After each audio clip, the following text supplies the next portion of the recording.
Je m'appelle Denis Mukwege, je suis le médecin directeur de l'hôpital général de référence de Panzi à Bukavu dans l'est de la République démocratique du Congo.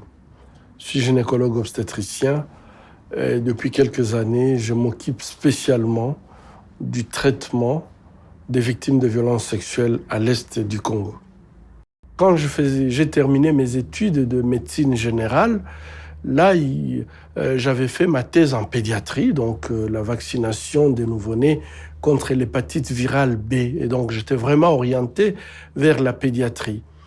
Et quand je vais exercer pour la première fois, là, il va se passer quelque chose dans ma vie qui va encore changer. Donc, je vais me rendre compte que en une journée, deux femmes qui sont mortes dans la maternité où j'étais, mortes tout simplement puisqu'il n'y avait pas une prise en charge correcte. Elles sont venues un peu tard à la maternité et donc elles avaient saigné sans assistance.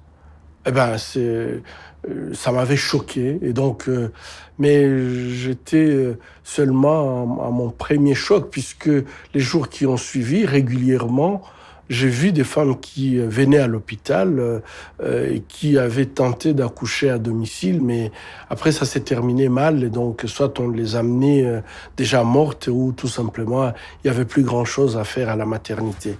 Et là, effectivement, le réflexe, je m'étais dit, mais ces pauvres femmes qui meurent en essayant de donner la vie, c'est pas normal. On peut faire quelque chose. Là où je viens, ma faculté de médecine, je n'avais jamais vu des choses comme ça.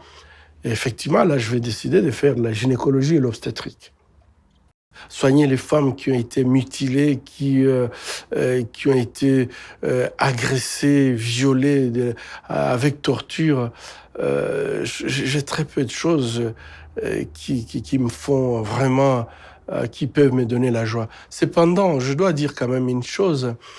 Si je continue à faire le travail que je fais, c'est puisque lorsque j'ai eu à soigner des femmes adultes qui sont incontinentes, puisque tout simplement leur vessie a été perforée, qui sont incontinentes puisque leur rectum a été perforé, et que vous arrivez à refermer,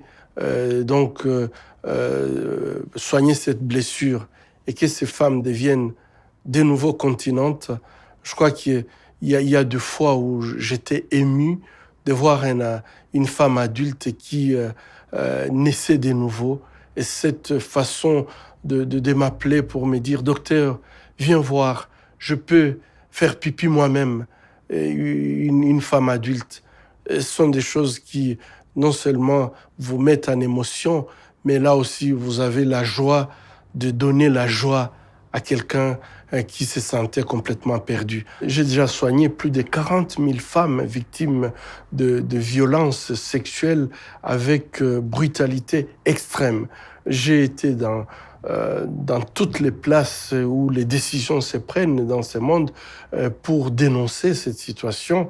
Et malheureusement, j'attends toujours une réaction, pas seulement par rapport à mon pays, mais partout où, dans le conflit, les femmes subissent ce type de traitement.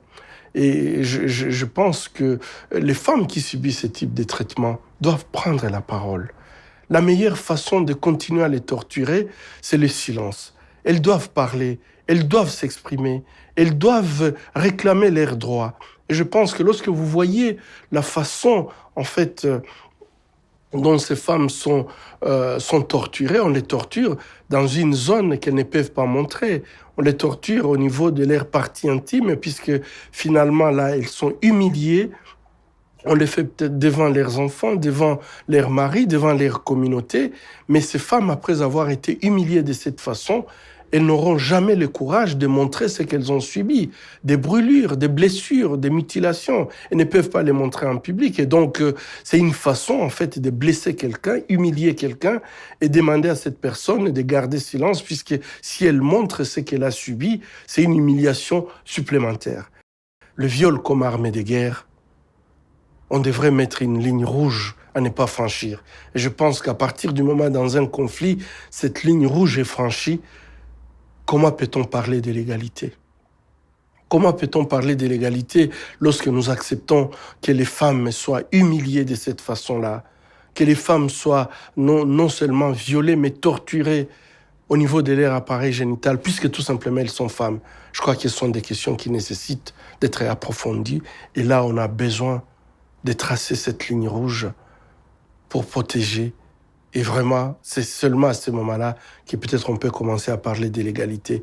Mais je trouve que dans beaucoup de circonstances, tout ce qui est violence, souvent la femme doit s'expliquer. Elle doit se justifier. Et moi, je me pose la question, pourquoi elle doit se justifier lorsque c'est elle qui est victime et c'est elle qui doit justifier sa situation de victime? C'est pas une égalité. Il faut qu'on crée d'autres mécanismes qui permettent à ce que la femme se sente libre de pouvoir parler, de pouvoir dénoncer lorsqu'elle subit des tortures, lorsqu'elle subit des viols ou des violences. Mais aujourd'hui, beaucoup de femmes ne peuvent même pas s'exprimer, puisque lorsqu'elle se présente à un poste de police, elle doit d'abord expliquer pourquoi c'est arrivé.